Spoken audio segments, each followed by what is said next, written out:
En el episodio de hoy vamos a dar nuestro pronóstico sobre los mercados para el 2026. Hablaremos de temas macroeconómicos como la depreciación del dólar, los tipos de interés de Japón y el resurgir de los países emergentes. Además, vamos a discutir los argumentos sobre si la inteligencia artificial va a comerse el negocio del software tradicional o no. Y por último, debatiremos sobre varias industrias y compartiremos nuestra perspectiva de cara a 2026. Bienvenidos al episodio número 20 de Más Flow que Cash. Hoy traemos un programa especial. Siempre decimos que tenemos un programa especial, pero al menos un programa diferente que no creo que hagamos muchas veces sobre nuestras perspectivas para el nuevo año. ¿Qué tal, Leandro? Nada, muy bien. Sí, yo diría que todos los programas sí que son especiales, todos los episodios, ¿no? Porque nunca quieres a un hijo más que al otro. Pero sí, hoy vamos a hacer, como nosotros decimos, vamos a opinar un poco desde la barra del bar sobre diversos temas que pensamos que pueden marcar este año, ¿no? El año. 2026. Que nunca sabemos porque el señor Trump puede decir algo según estamos hablando y entonces cambia todo el organigrama geopolítico del mundo, pero vamos a aventurarnos a dar alguna de nuestras perspectivas para este año. Vamos a hablar brevemente sobre Mako, algunos de los temas candentes ahora mismo en el mundo inversor, y vamos a hablar sobre las industrias que creemos que pueden ser interesantes para este año, ¿no? Antes que eso, Leandro, vamos a recordar a nuestros seguidores, suscriptores y demás, que nos hemos puesto objetivos para este año bastante ambiciosos. Creo que estamos, por ejemplo, de suscriptores de YouTube, ahora mismo, Leandro, tenemos 1.200, una cosa así, ¿no? Sí, eso es. Y queremos llegar a 5.000 este año. Así que solo podemos llegar si nos ayudáis. Vosotros, si os gusta este contenido que hacemos Leandro y yo, pues estaremos encantados de que os suscribáis y sobre todo, como siempre decimos, que se lo recomendéis a vuestros amigos, a quien creáis que puede gustarle. Y Darle además, like, comentar. Javi, ahí diría que hemos visto que mucha gente que escucha los episodios no está suscrita a YouTube o no nos sigue en Spotify. Así que si podéis darle a seguir, pues a nosotros nos ayuda, ¿no? Porque también vemos el apoyo de manera más directa. Sí, en Spotify tenemos algo más de 600 followers. El objetivo, Leandro, ¿te acuerdas cuánto era? 3.000, creo que dijimos. Sí, algo así, pero no me acuerdo Así que exactamente. necesitamos vuestro apoyo, las 5 estrellas y demás. ¿Vale? También hay gente que nos sigue desde iVoox, que estamos muy sorprendidos porque es Ujú. más de lo que hubiéramos esperado. Así que también os vale si nos seguís desde ahí. A nosotros al final, con que nos mostréis que estáis ahí detrás, estamos más que contentos. Y comentarios, como siempre, estamos encantados de leeros, de que opináis de manera diferente o que apoyéis de cualquier manera. Así que muchas gracias y vamos a ello. Leandro, empezamos con la macro, las divisas. ¿Hacia dónde va a fluir el dinero este año? Me Tenemos parece, los me parece índices bien. tenemos los índices bastante caros, así que aparentemente caros, que esto nunca se sabe. ¿Qué piensas? Cuéntanos.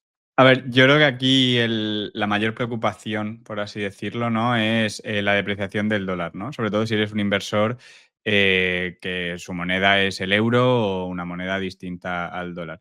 Entonces, voy a partir de la base de que no tengo ni idea de lo que va a hacer el dólar este año, ¿vale? Obviamente, las divisas se suelen mover con los tipos de interés, ¿no? O sea, Bueno, en la economía, sí, muchas cosas. mil influencias.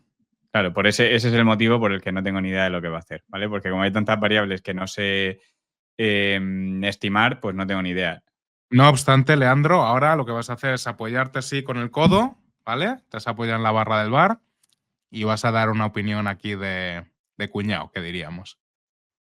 A ver, yo sinceramente lo que veo, probablemente ocurrirá todo lo contrario, es que todo el tema de la inestabilidad geopolítica o todo lo que está pasando en Estados Unidos, que hay un poco de inestabilidad política, digamos, o con las decisiones que se están tomando, eso no creo que vaya a ayudar a que el dólar se vaya a apreciar este año.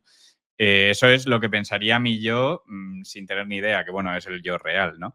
Sí que creo que, Javi, aquí es importante explicar cómo impacta la depreciación del dólar a un inversor en Europa, porque creo que mucha gente solo se centra en uno de los impactos, ¿vale? Es el Bueno, para valor de la empezar, cotización, imagino, claro, o ¿no? sea, al final, si tú tienes inversiones en dólares, pues valen menos en euros si se deprecia el dólar, ¿vale? Eso lo El valor entendemos. nominal que ves en el broker Eso de es. las acciones. Entonces, otro impacto que a mí me parece, ese es el que todo el mundo dice. Yo creo que hay dos cosas más a tener en cuenta, ¿no? Una es que si se deprecia el dólar y tú tienes poder adquisitivo en euros, teóricamente puedes comprar más acciones, más activos en dólares que lo que podías hacer antes, ¿vale? Entonces, si estás en una fase de Ujú, acumulación, puede ser hasta bueno. Luego, otra cosa que creo que ya si la gente ignora totalmente es que obviamente la exposición a las monedas del activo subyacente importa, ¿no? O sea, si una empresa tiene muchos ingresos barra beneficios fuera de Estados Unidos y reporta en dólares, pues obviamente en cierto modo se va a beneficiar ujú, de la depreciación del dólar. Sobre todo si la mayoría de costes los tiene en dólares, ¿vale? Porque entonces eso también va a crear una expansión de márgenes.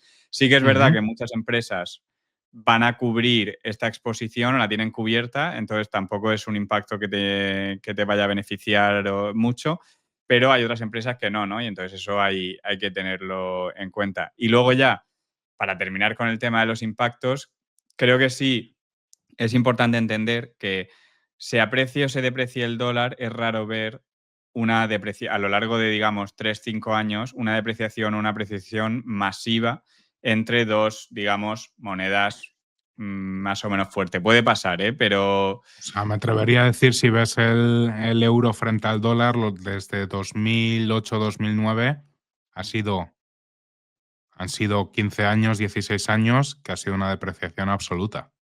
sí, pero ¿qué porcentaje?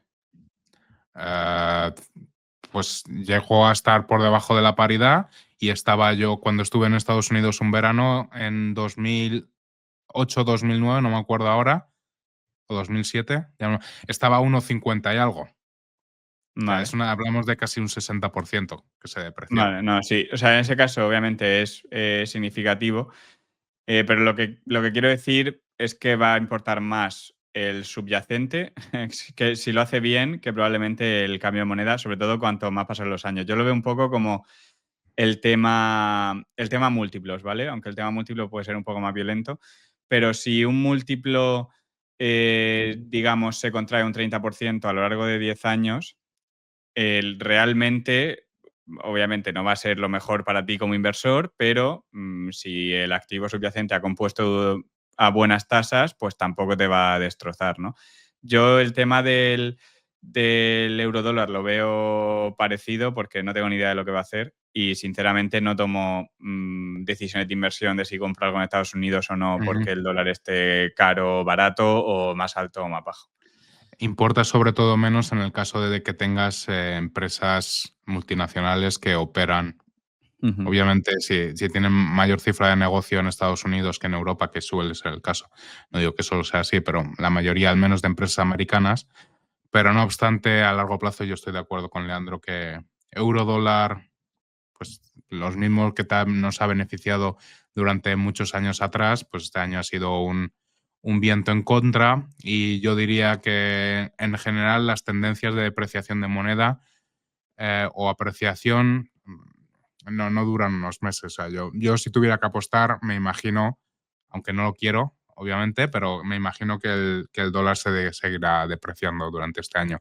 Y otra es el que estamos viendo además noticias de los tipos de interés del bono japonés a 10 años. Hay mucha gente que no está expuesto, aunque el mercado financiero en general está muy expuesto a la economía ujú. japonesa y al precio de los bonos japoneses, pero a mí, bueno, y a ti de hecho también un poco, nos afecta y nos está afectando la depreciación del yen, y la verdad es algo bastante sorprendente, que no había pasado nunca una depreciación del yen tan severa. Ujú. No sé si va a seguir siendo un viento en contra o esto se tiene que dar la vuelta en algún momento. O sea, hay un poco de desastre también. Japón es una economía Yo muy creo, Javi, especial. Que con tema yen, en mi caso particular, yo estoy expuesto a través de una multinacional que tiene casi todos los costes en Japón, en yenes. Entonces, en cierto modo, creo que sí que estoy un poco cubierto, porque una depreciación del yen significa más yenes de ingresos extranjeros y los costes, la base de costes sigue parecida. Pero sí que ha sido increíble, ¿eh? Los tipos de interés de Japón, literal, casi exponencial, parece la gráfica. Es muy alucinante. No sé, yo sí estoy expuesto o bastante expuesto a la economía japonesa. Eh, a mí, obviamente, la depreciación de este año me ha afectado. Ah, bueno, obviamente mis empresas crecen mucho más que lo que se ha depreciado el yen, pero no obstante, no lo Ujú. sé. También es cierto que esto, como todo, un día se da la vuelta y de repente cambia la tortilla o no, no tengo ni idea, porque la economía japonesa, como hemos dicho, es muy especial, con la población decreciendo, con muchísima deuda, con también déficit público, que es lo que yo creo que está teniendo más miedo últimamente el mercado, pero también es cierto que ha habido muchos inversores que han estado pidiendo prestado en yenes, que cuando el coste de haber pedido prestado empieza a elevarse, pues se deshace y al final eso puede apreciar al yen en algún momento, ya veremos. Sí, y Javi, yo no sé si me equivoco con esto, pero si no me equivoco, la presidenta de Japón ha dejado el cargo tras 3 meses, ¿no? No, lo que ha hecho ha sido convocar elecciones, porque Bueno, cree que las puede ganar con mayoría absoluta. Creo que vale, es la vale, jugada vale. detrás. Vale, Es vale. O la sea, jugada. creo se quiere comer el marrón sola, ¿no? Ah, marrón, es que no lo sé, Ya, pero no puede ser, sí. sabemos.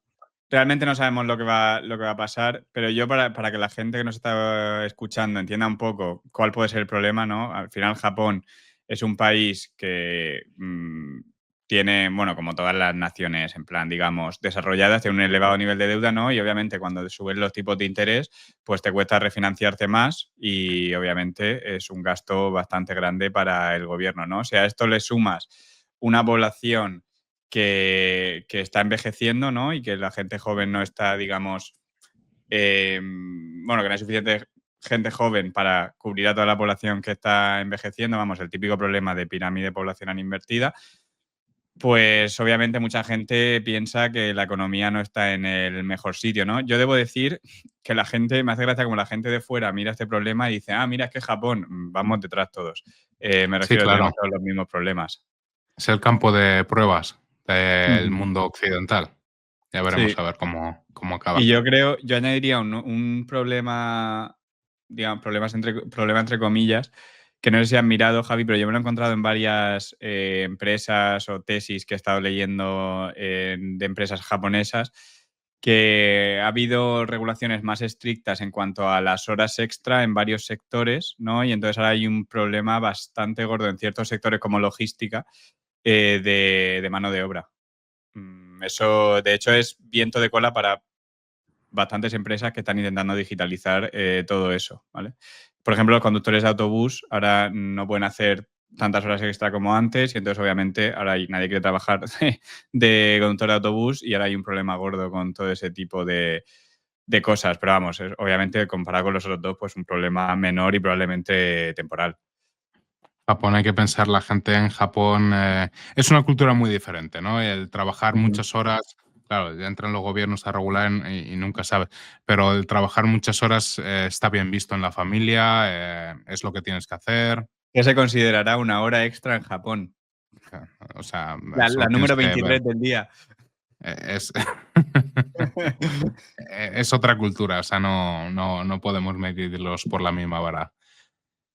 Yo quería traer también, comentar un par de mercados. El primero es Brasil, que no sé si has estado un poco al día de lo que ha estado pasando con la economía brasileña, Lula, déficit público, los mercados empezaron a apretar también eh, el precio del bono por el déficit público y porque nadie se creía que fuera a haber un equilibrio presupuestario. Y entonces, lo que pasó en el mundo más o menos occidental fue que tras el COVID, de repente imprimieron dinero a saco, todos sabemos, y empezó a generarse inflación, subieron los tipos de interés de los bancos centrales, ¿no? Y poco a poco, pues, han ido Ujú. corrigiéndolo, ¿no? Pues en Brasil fueron los primeros en subir los tipos La inflación obviamente también despegó, pero es que en Brasil llegaron los tipos al ahora no, 15, o sea, no, llegaron al 16-17% de tipos de interés, con la Vale. inflación, si mal no recuerdo, cercana, o al menos la oficial, alrededor del 10%. Empezaron a bajar los tipos, hubo, y ahí fue cuando hubo un poco el problema de la falta de credibilidad del gobierno brasileño, y entonces volvieron a subir los tipos a pesar de que la inflación estaba ya a niveles un poco más, bastante más razonables, vamos, 5, Ujú. 5%, una cosa así.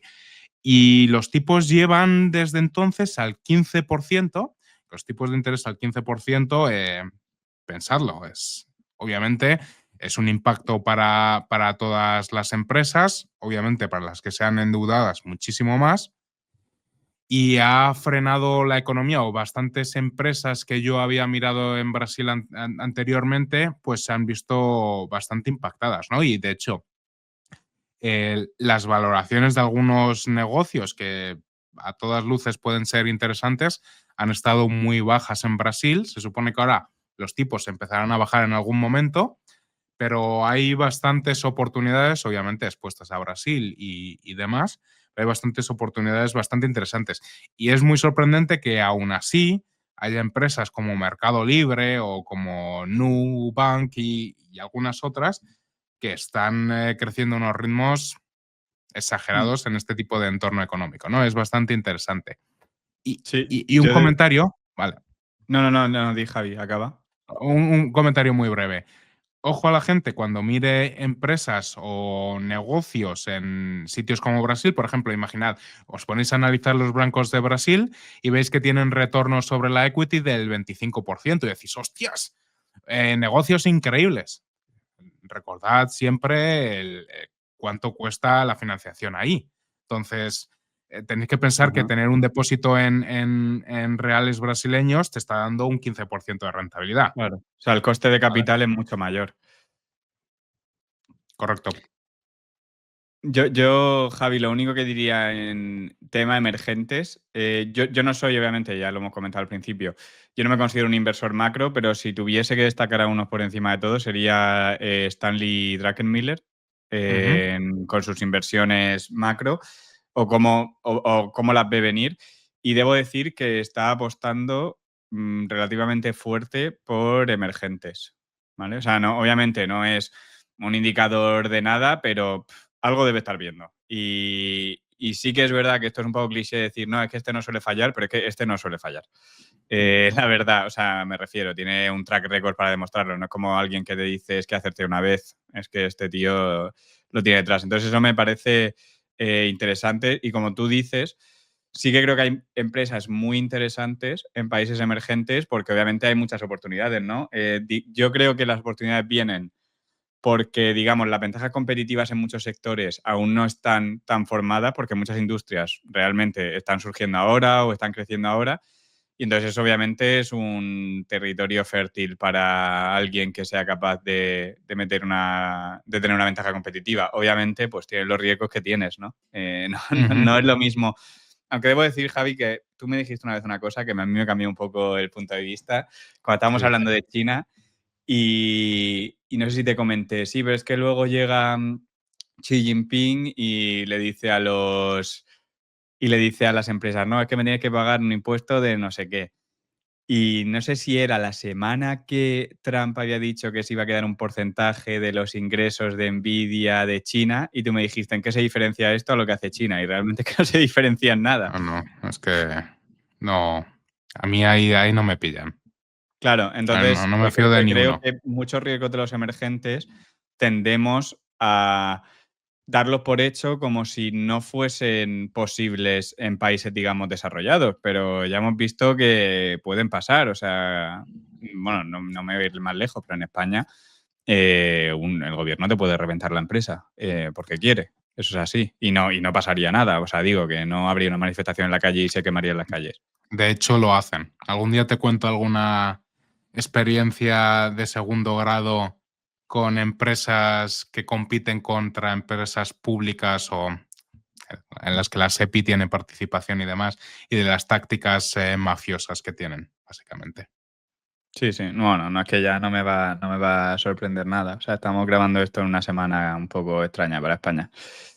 Oye, Leandro, ¿qué piensas de China y la inversión en Hong Kong? Llevamos muchos años en los que parece que puede ser una oportunidad generacional, eh, pero incluso habiendo mejorado mucho ya este último año, hay varias empresas chinas o de la órbita que han recuperado bastante. Sí que siguen estando a valoraciones que uno diría bastante interesantes. Yo la verdad es que no me he planteado China, pero porque no he tenido necesidad, por así decirlo. Me refiero que he sido capaz de encontrar cosas que me parecían oportunidades sin tener que tener el riesgo, digamos, China. Pero sí que debo decir, en un episodio hablamos de este libro, ¿no? No me acuerdo cómo se llama el libro, pero de China, y me ha Sí. cambiado un poco el punto de vista, ¿no? Sobre todo, creo que es importante como inversor, aunque no inviertas en China, tener claro lo que está haciendo China por varios motivos. Primero, es bastante probable que la empresa en la que estás invirtiendo en tu país desarrollado esté expuesta en cierto modo a China, ya sea por Ujú. demanda o por oferta, La porque esté cadena de haciendo... suministro, Sí, además. sí. Y porque yo creo que el mundo, diría, especialmente Europa, se está abriendo un poco más a China y entonces es bastante probable que acabe compitiendo las empresas que tengas con exposición a Europa con las empresas chinas, aunque no sea en China, ¿no? Entonces creo que es algo a tener en cuenta. Leía ayer, creo, un post en X de un tío que había estado en China y él decía que si una cosa le ha quedado clara de ir a China es que no sabe si invertiría en un negocio de fabricación en China, de fabricación de cualquier cosa, o sea, industrial, pero sí tendría claro que tendría mucho cuidado invirtiendo en algo industrial fuera de China, porque Ujú. están bastante más avanzados de lo que mucha gente piensa y obviamente si se abren las puertas eso va a ser un hueso duro de roer. Cualquiera que haya viajado a China últimamente, no conozco ningún caso de alguien que no haya hostias, vuelto asustado. Joder, tú, madre de Dios. Bueno, es Así que que de vez en cuando hacemos estos fallos para ver si la gente está atenta y así joder, abran los tú. comentarios. Uf, madre mía. Pues eso, yo todo el mundo, desgraciadamente no he estado en China, y es algo que intenté engañar a mi mujer en la luna de miel para ir a China, pero me dijo que no. Fui a Taiwán, que pasa, pero En el futuro igual puedes decir que has estado en China. bueno, a lo mejor, a lo mejor. Eh, bueno, he estado en la China de verdad, la original, la de la Claro. prerevolución. Pero bueno, eh, que todo el mundo que ha estado, tengo un primo que tiene un negocio en el que importan paneles desde China.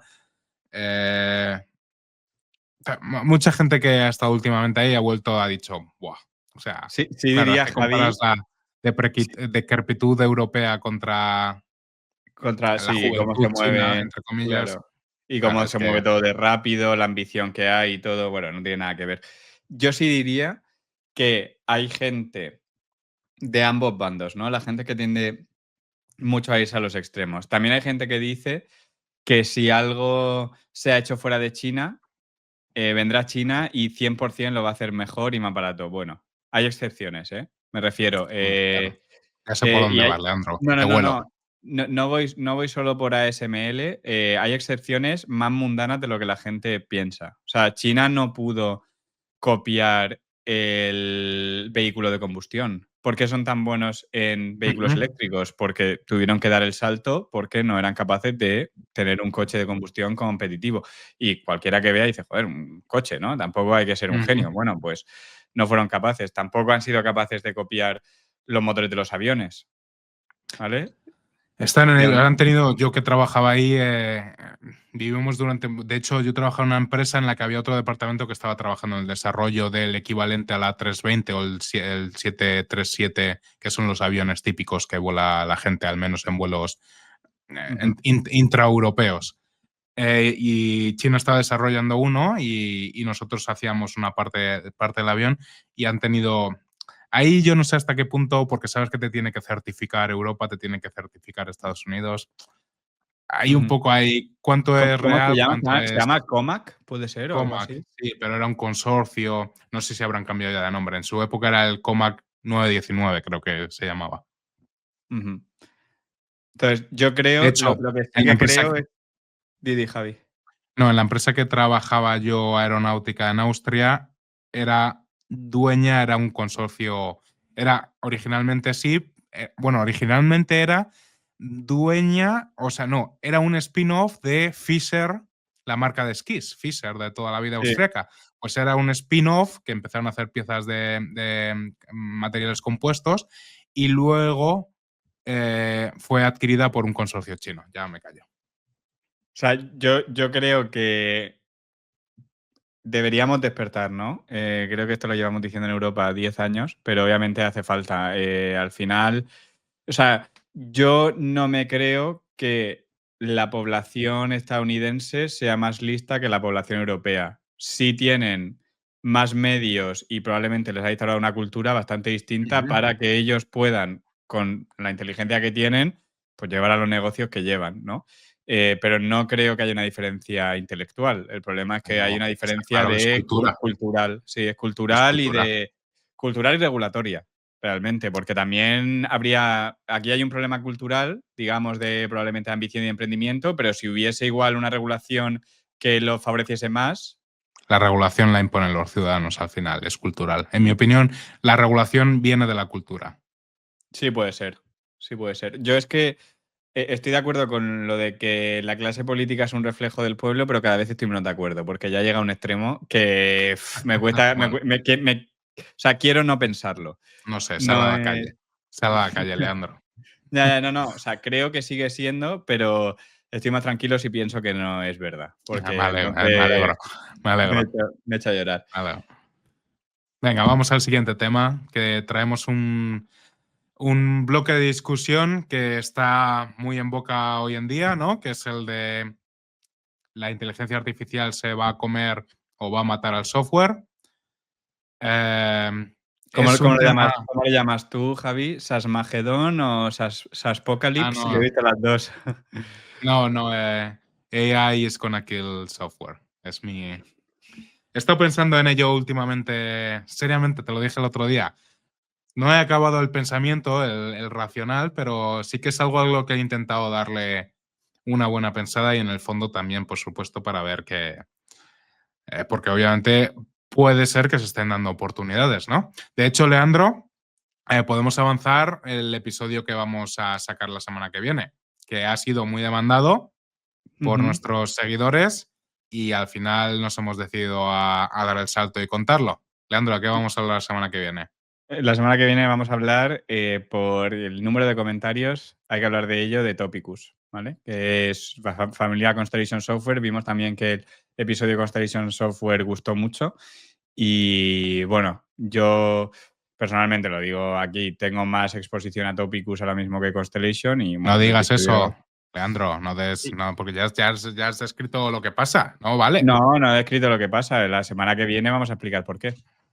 Ya, ya, sí, eso está claro. Pero ahora vamos a hablar de qué pensamos sobre el futuro del software y tú ya has dicho que te estás posicionando en No, todo. bueno, no es Leandro. una exposición que haya hecho a raíz de que la IA se haya comido al software. Bueno, de que las acciones de software se hayan. No sé ni decir ni a dónde se han ido. Recuerda cuando hicimos el episodio de Constellation, la gente nos pedía el episodio de Topicus, que nos decían, hacedlo ya, que esto puede recuperarse rápido. Y yo dije, tranquilidad, tranquilidad, que las cosas suelen tardar mucho más de lo que creemos en todo, y a lo mejor incluso en la inteligencia artificial. Pero no tenemos muy claro dónde está el bottom Ahora, y puede que vamos quede bastante a, tiempo. Javi, Venga, igual vamos, decir un poco el. venga, O sea, ¿qué es? organiza esto, Leandro. Vamos a empezar a decir cuál es, digamos, la narrativa del mercado, ¿no? Venga. Bueno, la narrativa imperante. Básicamente, con la IA, con herramientas como Cloud Code, ¿vale? Pues teóricamente, a través de prompts, es la IA la que te escribe el código y entonces el coste y el conocimiento necesario para desarrollar software, digamos que ha caído a cero, ¿vale? Lleva bajando muchísimos años, eso también hay que Ujú. decirlo, ¿vale? A lo largo de muchos años se ha hecho mucho más productivo y entonces el coste ha ido bajando, pero el miedo es que con la IA el coste de desarrollo de software sea nulo y por ende, pues las empresas de software, los incumbentes, digamos, estén jodidos, ¿vale? Porque Vayan a sufrir de mucha más competencia.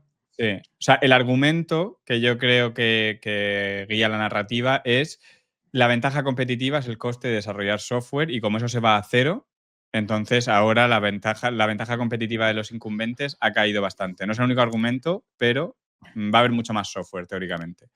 Sí, y nunca olvidemos que cuando el mercado piensa esas cosas, siempre hay, o sea, hay motivos para estar preocupado, quiero decir. Ujú, No sé si para estar preocupado, pero por supuesto el mercado está descontando que la durabilidad de los negocios de software no era la que tenía hace unos meses, años. Además, no sabemos hasta dónde va a poder llegar la mejora de los modelos o al menos de los actuales modelos de inteligencia artificial. Y recordad siempre que la mayor parte del valor que el mercado asigna a un negocio viene de esa durabilidad en el tiempo. ujú, Entonces, si existe un riesgo, pues tiene sentido que las cosas caigan a la mitad muy fácilmente. Por ujú. eso siempre hay que ser consciente de lo que uno compra. Que, o sea, yo lo que quiero decir es que una empresa está bien valorada a lo mejor el mismo negocio a 14 veces beneficio que a 25. Sí. Y hay A ver, al final que es ir con pie de subjetivo. plomo.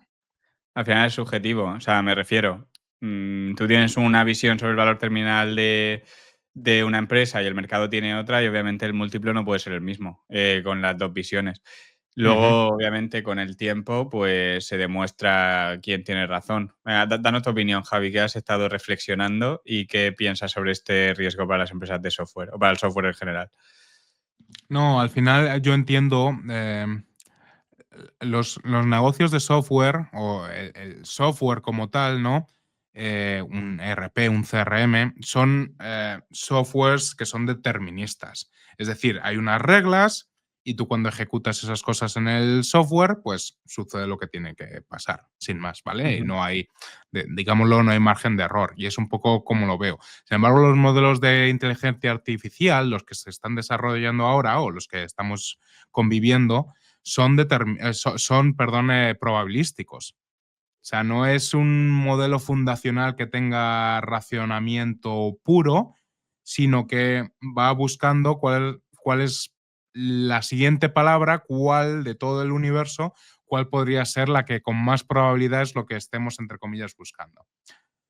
Lo que quiero decir es que la narrativa de que van a existir agentes que vayan a hacer todos los procesos que hace un software, por ejemplo, de momento, al menos de momento, a mí me parece un poco creíble, porque luego hay muchos aspectos como regulatorios, hay muchos aspectos, tú no puedes dejar eh, un poco de incertidumbre sobre el resultado que te está dando un programa o un dato.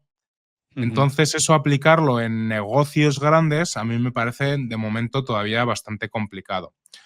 Ahora es cierto, hay muchísimas cosas que sí que considero que se ven afectadas. Por ejemplo, lo que tú que estabas comentando, que el coste de desarrollo de software tiende a cero, a mí me parece un argumento bastante chorra, porque, o sea, quiero Ujú. decir, bastante chorra el que eso vaya a disruptir al software.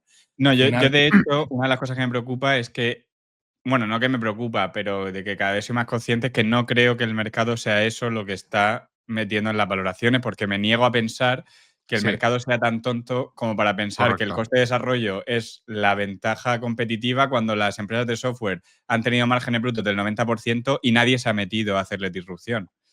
Efectivamente, estoy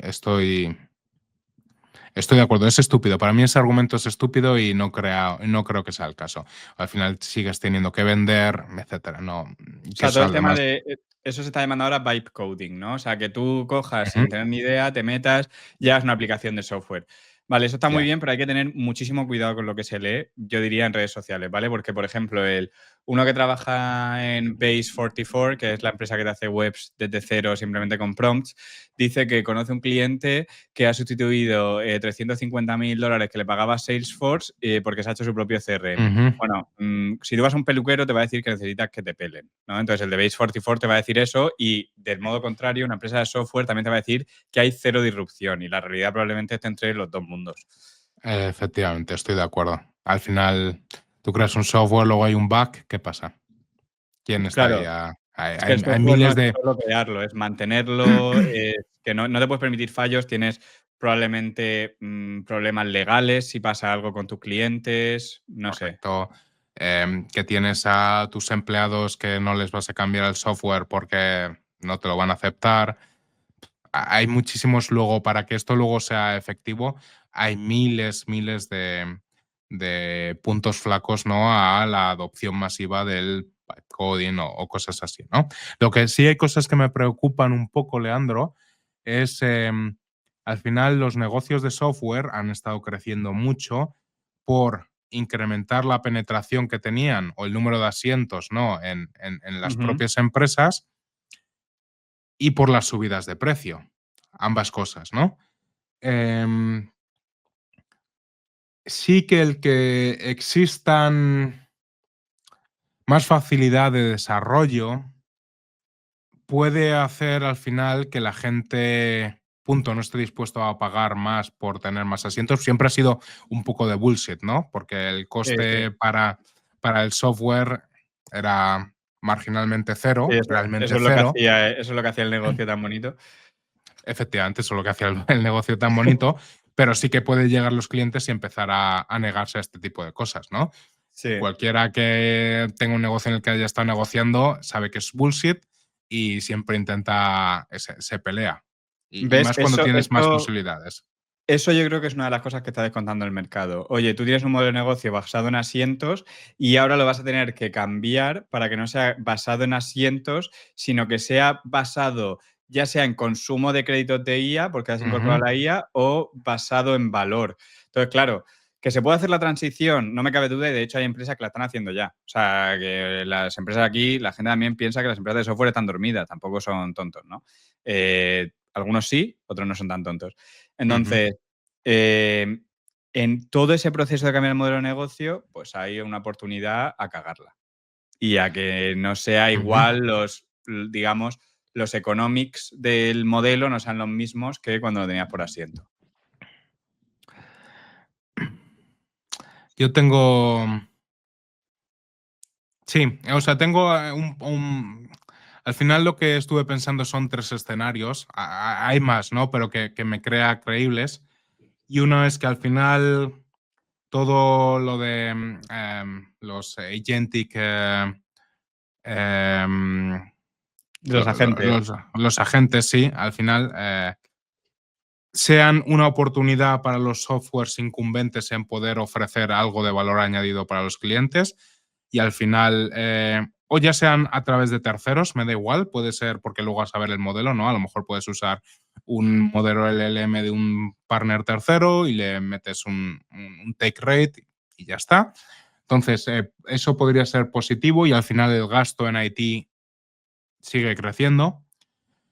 Luego podría ser que realmente al final los Perdona, softwares... Javi, que te corten en este escenario, pero yo creo que esto es un poco lo que muchas empresas de software están viendo, que es, oye, Ujú, igual me canibalizo los sitios, pero te vendo agentes. Entonces, realmente puede ser, te los vendo más baratos, sí, pero lo que yo me quedo realmente es mucho más porque tú teóricamente te ahorras un sueldo. Entonces, te podría cobrar podría más. ser, podría ser un caso. El segundo sería que al final sí, el software, por así decirlo, se convierta, y estamos hablando, no creo que sea a corto plazo, pero en unos años, se convierta realmente en una base de datos. No quiero simplificarlo como una base de datos, ¿no? Pero como un soporte en el que los agentes operen y al final el valor añadido sea mucho menor que el que tenía ahora y los clientes así lo demanden. Entonces, al Ujú. final el software tenga mucho menos valor y haya una capa de agentes que a lo mejor incluso aumenta todavía el consumo por toda la eficiencia que te genera, ¿no? Y luego sería el último, que a lo mejor en algunos casos creo que va a ser el desarrollo, sería que realmente agentes o simplemente los softwares incumbentes que realmente son una plataforma y que tienen la capacidad de tener atado bien atado al cliente, pues ya sea por los datos, la historia, la imposibilidad de cambiar, etcétera, que sean los capaces de desarrollar soluciones que sustituyan completamente a soluciones individuales o Mm. softwares pequeñitos que realmente No sí que se sé, encuentran ante una posición. no sé, Javi, si te escuchaste el podcast que te envié Todavía no. ayer, pues en ese podcast, bueno, es un podcast que lo dejaremos si no en la descripción, con la gente de A16Z, que si no me equivoco es un venture capital, ¿no? Sí, sí. Em, Uno de los al estilo de Sequoia.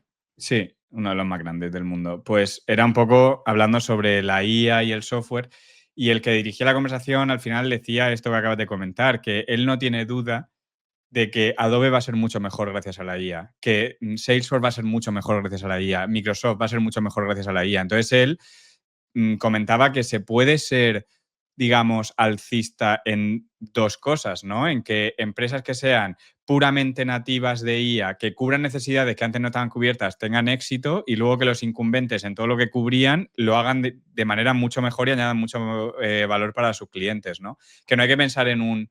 Que yo creo que esto también el mercado tiende a ser un poco blanco-negro, ¿no? No hay que pensar en un o pasa esto o pasa esto. Ujú. Oye, pues la realidad puede estar un poco en el medio, ¿no? Pero vamos, no tenemos ni idea de lo que va a pasar. O sea, al final. Yo lo que sí que sería muy selectivo ahora es si quieres jugar a el mercado se ha pasado y las empresas de software van a pervivir y probablemente tener un futuro todavía muy bollante. Yo sí que me enfocaría en empresas que confíen que la cultura interna sea la de realmente innovar y disruptirse a eh, ellas mismas y que sean empresas, por así decirlo, buenas, que sean capaces de llevar a cabo esta transformación, ¿no? Porque luego hay negocios que, por lo que sea, yo a eso, Javi, no se adaptan.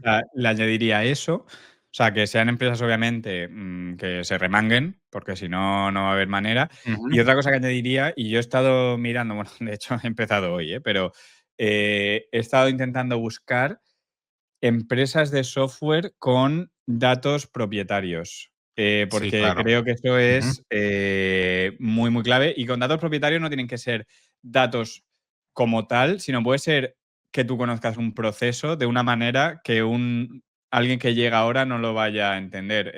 Y aquí sí que estoy en cierto modo de acuerdo con Mark Leonard cuando él en la call que tuvo Constellation sobre la IA dijo que al final el vertical market software, el software de mercado vertical de una, o sea, que está hecho para una industria, son muchos años de conversaciones con los clientes para Ujú. entender el proceso que de verdad buscan, ¿vale? Tú puedes, si, aunque el coste de desarrollo sea cero, si tú no sabes lo que pedirle para que te Sí, desarrolle sí. y no sabes, es imposible realmente hacerlo, ¿no?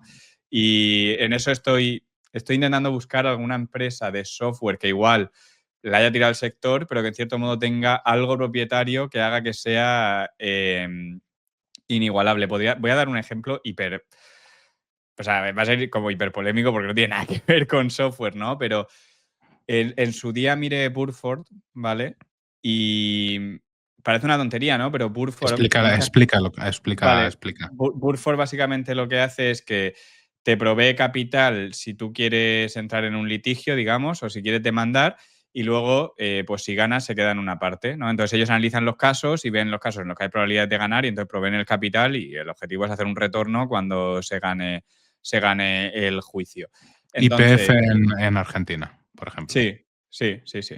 Que es el más, obviamente, Ujú. el más famoso. Esto ¿por qué suele pasar, por ejemplo, en el caso de YPF? Pues porque muchas de las partes que querían demandar se habían ido a la quiebra por el hecho de que les habían nacionalizado YPF. Entonces no tenían dinero para hacer el juicio. Entonces Burford, una oportunidad, dice, oye, te pongo yo el dinero y hazlo. Y aparte, aunque tengan dinero, muchas de estas empresas se eligen hacerlo así porque realmente solo ganas, o sea, solo pagas si ganas, ¿no?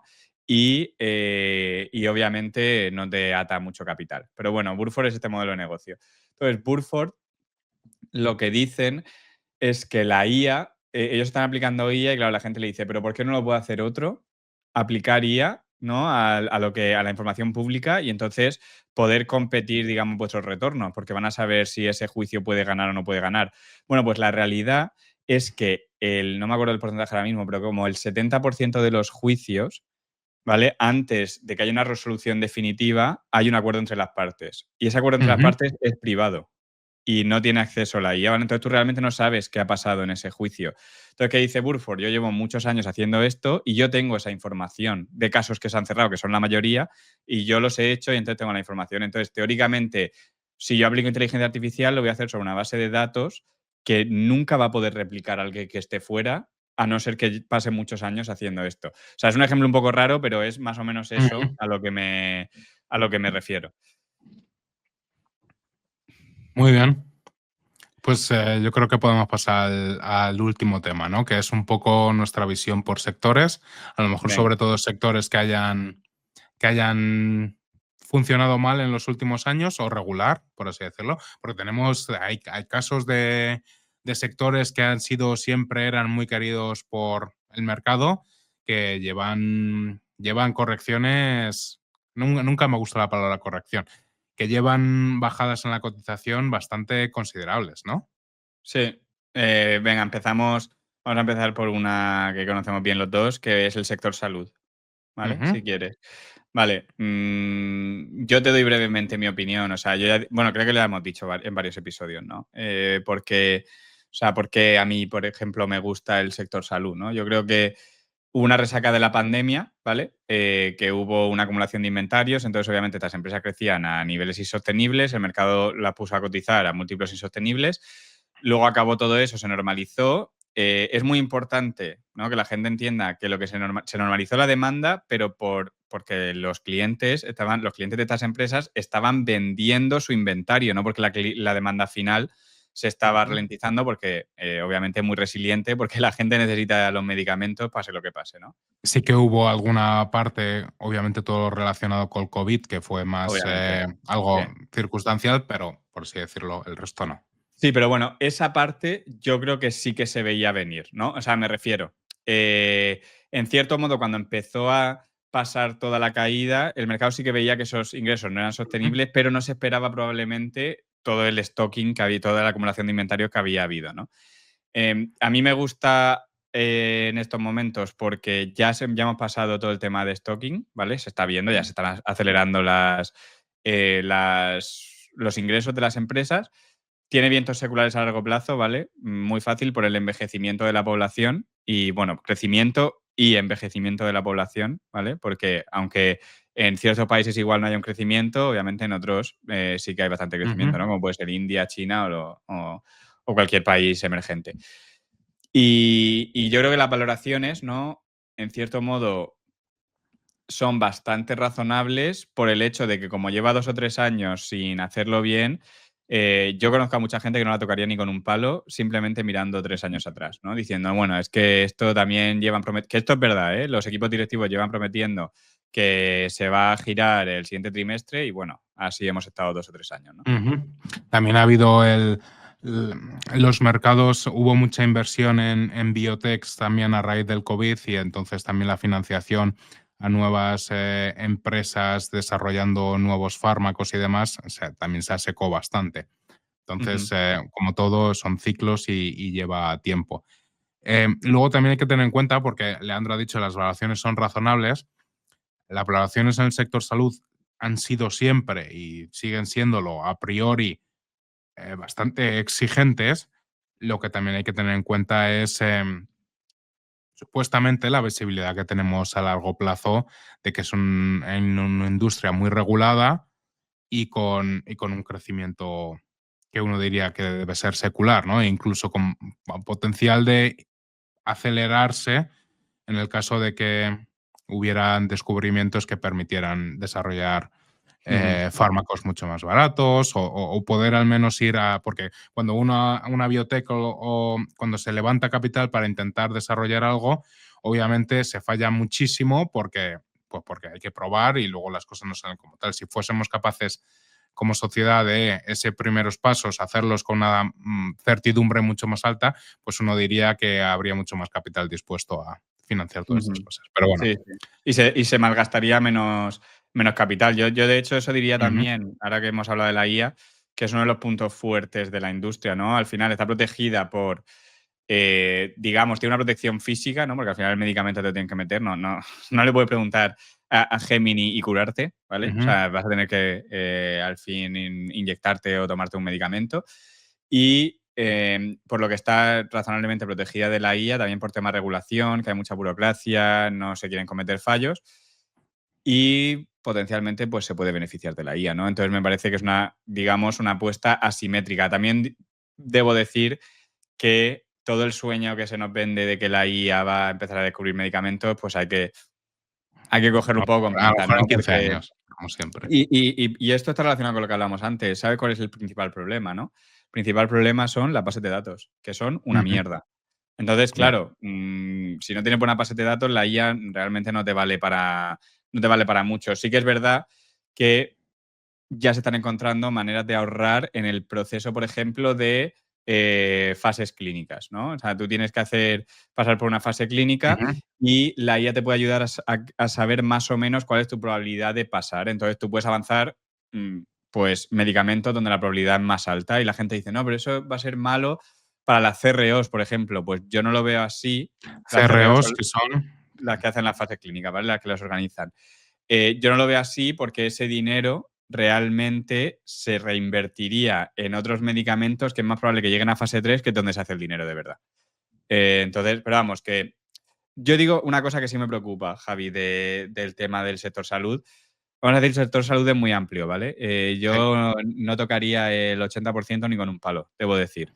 O sea, y hablando de palos, me centro más en picos y palas. Pero, o sea, los que proveen a las farmacéuticas para que puedan fabricar los medicamentos, más que en las que descubren los medicamentos. Ujú, Lo único que me preocupa diría que es el incremento de costes de salud. Y cómo me refiero, los gobiernos ya están bastante, es un sector muy politizado, los gobiernos ya estaban bastante presionados ujú, con, digamos, con sus presupuestos.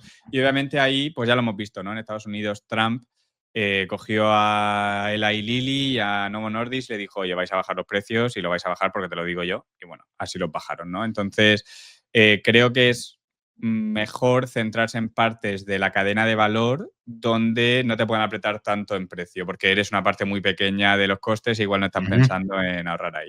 Eso es lo único que diría que a mí o sea, que me da un poco de miedo. Importante siempre buscar empresas con márgenes brutos altos, que eso te Ujú. ayuda a compensar todos estos problemas. Venga, entonces creemos que la industria de salud va a hacerlo bien este año, Leandro. Yo creo que sí, pero debo decir que también lo creía el año pasado. Algún año acertará, Leandro. Sí, sí. Venga, vamos a la siguiente. Y esta además es una industria que todo el mundo conoce, ¿no? Que es lo que podríamos llamar se llama el consumer discretionary, al final marcas de moda, ¿no? Hemos visto la debacle de Nike, Lululemon, que ha sido siempre una marca que ha sido muy querida por sus inversores porque lo estaba haciendo realmente bien y bueno, pues lleva un periodo de dificultad. Tenemos empresas, por ejemplo, que están ahora, entre comillas, bastante de moda, como son las On Holdings, las zapatillas Ujú. suizas, Esa es la que patrocinadas por participa, Federer. esa invirtió, la creó Federer, ¿no? Algo así, me suena. Hubo una colaboración inicial y creo que sí que cogió parte de su equity. Fue uno de los primeros equity media for equity. Vale, vale, vale. Entonces, ¿crees que hay oportunidades ahí, Leandro? A mí, o sea, yo no tengo muchísimo que añadir porque no es una industria que siga mucho, pero a mí no me gusta el sector. O sea, a nivel sector, o sea, me parece que, contrario al sector salud, por ejemplo, que sí que lo puedes ver como un sector, esto es mucho más difícil de verlo como un sector porque hay empresas que lo hacen muy bien y si el modelo funciona es un modelo increíble, pero si el modelo no funciona me parece que es una espiral de muerte, ¿vale? Porque al final va mucho por modas, estás expuesto a ciclicidad. Entonces, a mí personalmente no me encanta, pero admito que pues, si uno hace las inversiones correctas es un sector donde se puede ganar muchísimo dinero. Mucho No creo dinero. que sea un fallo estructural del sector, por así decirlo. O sea, no creo que todo el sector sea malo, sino que hay que ser muy selectivo. No sé cómo lo ves tú, Javi. Opino lo mismo. Es muy atractivo porque la gente lo conoce, lo ve marcas que se están poniendo de Ujú. moda y cómo van creciendo. En la Son tengo amigos que llevan usando On años, incluso casi diría década. Pero, y claro, tonto de mí que no vi cómo creció, pero simplemente me mantengo al margen porque no entiendo las modas. Yo soy antimodas, entonces no puedo verlo y tan pronto, y además creo que tan pronto algo está en el hype como desaparece a los 3 años. Y pienso en las zapatillas que se han puesto de moda en la vida que yo llevo. Ha habido de todo. Ujú. No, no, No estoy sé si te totalmente de acuerdas cuando acuerdo. éramos muy jóvenes, a lo mejor tú eras todavía un niño. Se pusieron de moda las Puma Sparco. Bueno, las Puma, pero esas son las. ¿Cuáles Las son Sparco, las? las que se usaban para, como la de los pilotos de Fórmula 1. Sí, sí, sí, hombre, claro que me acuerdo. Pues es que eso fue un canteo, la revolución que hubo, y Ujú. eso desaparece. Lo mismo con llevar New Balance, que se pone de moda cada 20 años. ¿Tú O te acuerdas, Javi, de la marca de ropa El Niño?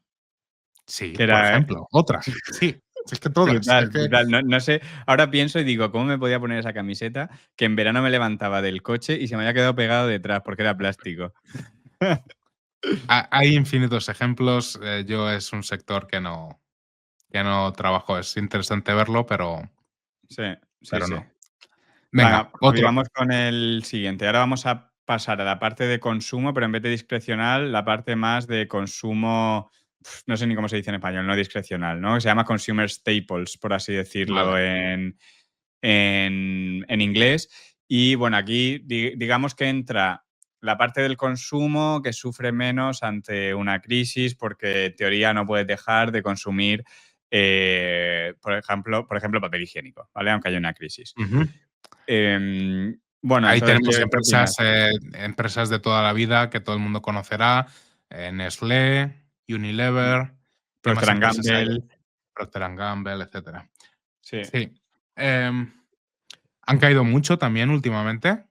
De Eh, hecho, han sí, estado como relativo a la valoración del S&P 500 en los niveles más bajos de hace muchísimos años. sí, cierto, que parece algo bastante sorprendente porque, bueno, pues lo que decíamos antes, ¿no? Al final es un consumo, las llamadas consumo defensivo, son empresas que son más o menos cosas que se consumen de una manera recurrente y uno diría que en 20 años Nestlé va a seguir dando sus productos y la gente va a seguir comprándolos, ¿no? A mí lo que siempre me sorprendió de estas empresas es que la gente pagara lo que pagaba, o sea, los múltiplos que pagaba. En Nestlé creo que se estaba pagando 40 veces beneficio por una empresa que crece un 2, un 3%, que va a Eran, crecer eran proxies, eran proxies de un bono, al fin y al cabo. Es la gente como lo veía o como las valoraciones es lo que indicaban. correcto, que es un poco casi lo que pasa ahora con empresas como Walmart y Costco, que la gente sigue viéndolas Ah. como un bono. Y puede pasar exactamente lo mismo. ¿Los negocios son peores o mejores? Pues no, seguramente sean los mismos. A mí lo que no me ha gustado, a ver, lo que no me gusta de estas empresas es el nulo crecimiento orgánico y que son empresas muy burocráticas, que hay realmente poca Pues fíjate innovación. lo que te digo, Javi, igual son las famosas últimas palabras antes de que 2026. También pienso, voy a decir esto desde el punto de vista de que pienso que 2026 puede ser un buen año para el sector, ¿vale? Porque sí que es verdad que las valoraciones han caído Ujú, sí, muchísimo, sí. ¿no? Y entonces siempre puede haber un rebote. Pero yo te diría, bajo mi punto de vista, son peores negocios hoy de lo que eran antes. Estoy totalmente de acuerdo y por dos razones, creo que dos razones para mí que son lo que diría, lo que justifican, entre comillas, que nunca se sabe, esto. Punto uno es las barreras de entrada antes, al final, tú estar expuesto en un supermercado era la mayor barrera de entrada. Si tú estás puesto en el mejor sitio, Ujú. bueno, punto y Distribución. final. Distribución. y eso se pagaba y eso se ganaba a través del marketing, las campañas de marketing inmensas que hacían estas empresas, ¿no? Ahora, del Chocas o cualquier otro influencer saca y habla de un producto y tiene mucho más impacto que tus campañas de televisión. Ujú. Y eso ha sido un hecho. Y luego lo segundo y más importante para mí, y todo el modelo de distribución ha dado un cambio a lo que hablamos la semana pasada sobre los hard discounters y las marcas Ujú. blancas. Y eso ha demostrado, ha sido un roto a las empresas como Nestlé y Unilever cuando puedes encontrar un producto debatible sí de más o menos calidad, ¿vale? Pero a un precio muchísimo más reducido. Y eso, de hecho, en el libro que comenté de Retail Disruptors, en ese libro te habla cómo una marca de consumer staple debería competir contra una Marca blanca. marca consolidada, sí. Eso es, Ujú. perdona, al revés, sí que estaba contra una marca blanca. Pero no es fácil, ¿eh? O sea, a pesar de que puedas tener estrategias para intentar competir, no es fácil y O sea, es. lo que está claro es que no es solo que no sea fácil, sino que el resultado final es peor que el que tenías. Aunque no sea totalmente negativo, pero es peor que el que tenías. Sí, correcto. Venga, pues ahora que estamos hablando de. No sé si tienes algo más que decir de consumo No, defensivo. Vale. nada. Ahora que estamos hablando de comida, vamos a pasar a restaurantes, ¿vale? Por ejemplo, Restaurantes, otros. ¿qué opinas del sector de ¿Has, has restaurantes? visto, has visto las caídas que ha habido en empresas como Chipotle? No, no sé Sí, si conoces la cadena Wingstop, sí. que es otro caso espectacular de éxito absoluto, con márgenes que ni te los crees, crecimientos y todavía muy en momentos muy iniciales del ciclo, no del ciclo, sino del crecimiento. Luego tienes esta Cava también, que es Ujú. cocina mediterránea de Estados Unidos. Todas han llevado una leche, esperando que la economía, al final, la economía siempre vemos que los datos de la economía americana son bastante decentes, pero claro, es que no sé si es el 80% del gasto o del consumo americano lo genera un 20%, un 30% de la población.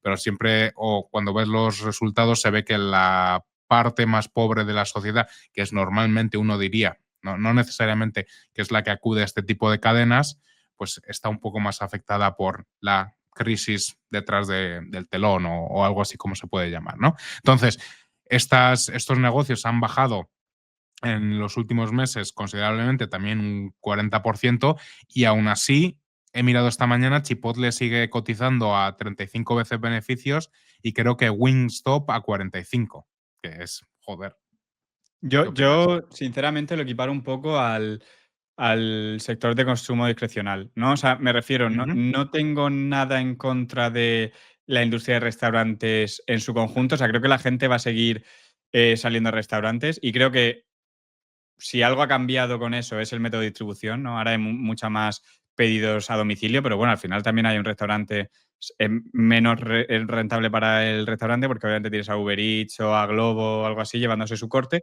pero yo creo que el ser humano va a seguir saliendo a restaurantes, ya sea por pereza de cocinar o porque es un ser social, ¿vale? O sea, yo creo que eso va a seguir siendo. Ahora, la cosa es que te sale un restaurante que tiene muchísimo éxito y también es una moda, al fin y al cabo, ¿no? La gente se cansa, deja de ir y bueno, pues hasta Salvo luego. que seas McDonald's, Claro, que es salvo un que sea caso McDonald's. excepcional, que es un caso Sí. excepcional. Entonces, yo sí diría que en Estados Unidos el tema de la comida rápida se puede enfrentar a un viento en contra con el tema de los GLP-1, sobre todo si Ujú. se distribuyen en masa, ¿vale? No sé si lo veremos o no, pero eh, creo que en ese sentido igual están más protegidos si es un restaurante de comida más saludable o igual menos grasienta. No tengo ni idea, ¿eh? Porque sí que es verdad que no se ha visto un impacto significativo aún, pero tampoco es que estaban los GLP-1 en masa en Estados Unidos, ¿no? Ya. Ahora es cuando va a empezar. Pero vamos, no tengo nada contra el sector en sí, sino que sí que tengo claro que si tuviese que emprender, de manera utópica me encantaría tener un restaurante, pero de manera racional nunca tendría uno. Correcto, estamos alineados completamente, así que podemos pasar al siguiente. El lujo, Leandro. Esto tenemos un programa dedicado a Hermés, Ujú. Pues a ver, episodio no me acuerdo cuál es, lo No me digo, acuerdo yo por tampoco. si no lo habéis visto, yo creo que ha sido nuestro mejor episodio y fue el cuarto. Mejor episodio en cuanto a recepción por parte de escuchas, junto con el de Ujú. Constellation probablemente. Pero bueno, ahí contamos mucho de cuáles son los vientos de cola que deberían soportar a la industria del lujo. Contamos además, obviamente, Hermès. ¿Qué opinas tú en 2026 para el sector del lujo? Se han recuperado desde el valle que hubo a mitad del año pasado, pero están muy lejos todavía de los máximos Bueno, que vieron se han hace recuperado unos años. algunas. Hermès no se ha recuperado. No, Hermès está de hecho en el punto más bajo. Sí, sí, sí, Sí. literal. A ver, es un poco como el sector salud, ¿vale? Yo creo que es una palabra demasiado amplia. Hay cosas en el sector del lujo que no tocaría ni con un palo porque, de nuevo, me parece que se acercan a lo que es consumo discrecional más que lujo, que lujo también es consumo discrecional, ¿vale? Pero me refiero a las características de una empresa típica de consumo discrecional como puede ser Nike, pues me parece que hay cosas del lujo que se acercan más a eso que a lo que yo Ujú. considero lujo de verdad. Entonces, si me preguntas por Hermès en 2026, pues te diría que lo fundamental es va a ser un buen año, o sea, como siempre. No creo que vaya a haber grandes problemas. Pero por otro lado, pues hay muchas cosas que se llaman lujo que yo pues no me atrevería a tocar, no porque vaya a tener un mal año, sino porque no tengo mucha visibilidad sobre el año que van a tener. Obviamente, gracias a esta visibilidad, pues Hermès cotiza a múltiplos que otras no cotizan a esos múltiplos. Pero creo que depende bastante de China y del sector inmobiliario de China. Mm. Si Puede ser tuviese que... la sensación de riqueza, sí. Dos comentarios, uno que no tiene nada que ver y el otro un poco. Empiezo con el que tiene algo que ver. Que Vale. estaba viendo. Hoy estamos grabando a 21 de enero, ha salido que el CEO bueno, el fundador, no el fundador como tal, pero el dueño de Moncler deja de ser Ujú. CEO y Remo pasa. Ruffini puede ser. Sí, correcto. Vale. ¿Vale? Que es una empresa que yo creo que era bastante seguida entre la gente que le gusta las empresas de lujo y había varias personas interesadas en el negocio. No tengo ningún comentario sobre ello. Y la segunda, perdona que te corte, John Deere en máximos históricos, episodio 18 del podcast, que creemos que es un episodio que tenéis que escuchar, porque es Sí, sí, súper 100%. interesante. Sí, y Súper visto, y interesante. visto que DIR está en máximos históricos, es un episodio que nosotros deberíamos haber escuchado más de una vez también para habernos aplicado el cuento. Porque a mí me gustaría haber añadido mucho más de lo que Vale. hice. Pero sí, Hombre, increíble, estamos increíble. contentos No, con no nuestra nos vamos a posición en quejar, John Deere. no vamos a Vale, quejar, vale. viendo cómo están yendo las cosas, tampoco me voy a quejar. ¿Tienes algún sector más del que hablar hoy? Es que creo que Yo hemos tengo uno. tocado. Yo tengo uno, Venga, Leandro. venga. Un sector que además deberíamos traer a alguno de nuestros amigos a hablar de él. Podemos hablar nosotros, pero siempre es mejor traer a gente que den otro punto de vista. Y es el de los brokers de seguros. Insurance brokers, ¿Vale? los Marsh McLennan, Brown and Brown, A.G. Gallagher, y me estoy dejando de los cuatro famosos, me estoy dejando una, que es, no me acuerdo. Bueno, Aon, Sí. ya me ha venido. Son negocios que han tenido un performance extraordinario en la última década y llevan caídas bastante sustanciales. ¿Los estás siguiendo? Un poco, o sea, sobre todo me salen cosas de Brown and Brown de vez en cuando y así, que no es de los grandes, pero también lleva una caída del En- 37% de máximo. Exactamente, exactamente. Bueno, yo creo que lo que tenemos que hacer aquí es traer a lo mejor a Foucault Sí. y hablar con él y Chicos, si lo hacemos, si nos estás escuchando, no me hagas escribirte, que esto ya es una vale, invitación. eso es. Y si no, hacemos, este año tenemos que hacer un programa. Yo creo que, bueno, hablamos, yo estoy todavía un poco a la espera porque han tenido muchos vientos de cola que son cíclicos y creo que además habían puesto valoraciones que a mí me parecían muy absurdas para los crecimientos orgánicos y demás. Eh, creo que todavía pueden dárnoslos un También poco más baratos. tienen, si no me equivoco, Javi, también tienen un poco narrativa IA, ¿no? De que teóricamente, al ser intermediario y tal, con la Sí. IA podrás hacerte tú, digamos, la exposición a los seguros que necesitas y tal. Es un poco rebuscado, pero bueno, me acuerdo que cuando empezaron a caer, como todo el mundo busca una explicación a las caídas, pues esa Sí. era una de los motivos. Yo creo eso, yo también eso lo he estado pensando un poco y me parece también un poco bullshit en el sentido de que al final lo que se valora en este tipo de cosas es mucho más una atención personal. Es muy, muy manual la elaboración de este tipo de seguros comerciales. También existe un factor de que la gente necesita la validación de un tercero para Ujú. estar más tranquilo, etcétera. O sea, hay muchos factores a tener en cuenta. No obstante, creo que de verdad los vientos en cola que tienen ahora ha sido la bajada de los tipos de interés, la competencia más alta a la hora de underwrite, ¿cómo era? Perdonas. ¿Cómo Ah, se sí, traduce al castellano? de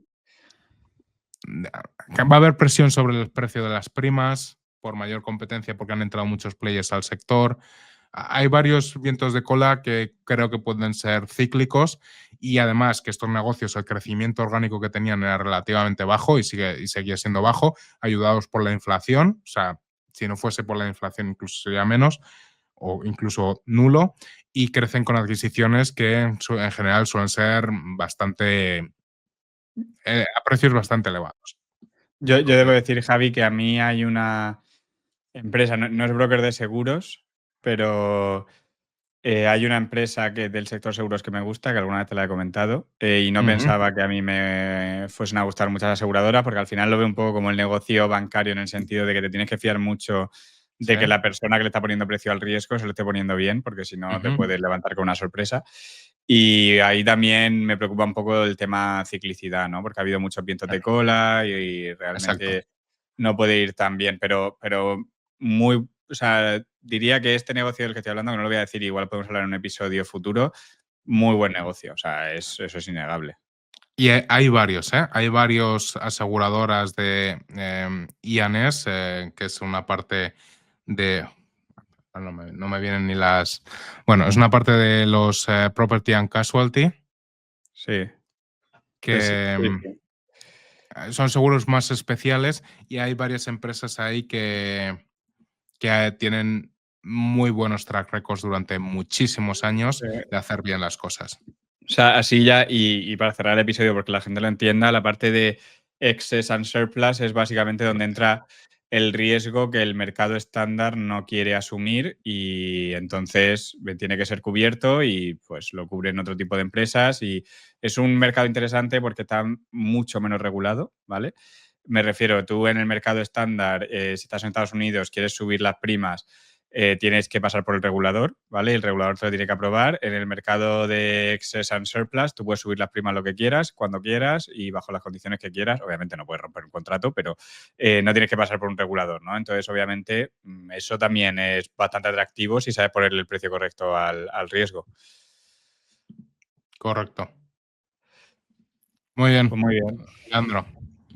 Pues la semana que viene volvemos con Topicus. Espero Ujú. que tengáis ganas. Nosotros, desde luego, así es. Así que nos vemos en una semana y a ver para dónde está Topicus para entonces. A lo mejor está un 20% por debajo. Bueno, A ver si hay muchas gracias a suerte. todos. Un abrazo a todos. Hasta la semana que viene.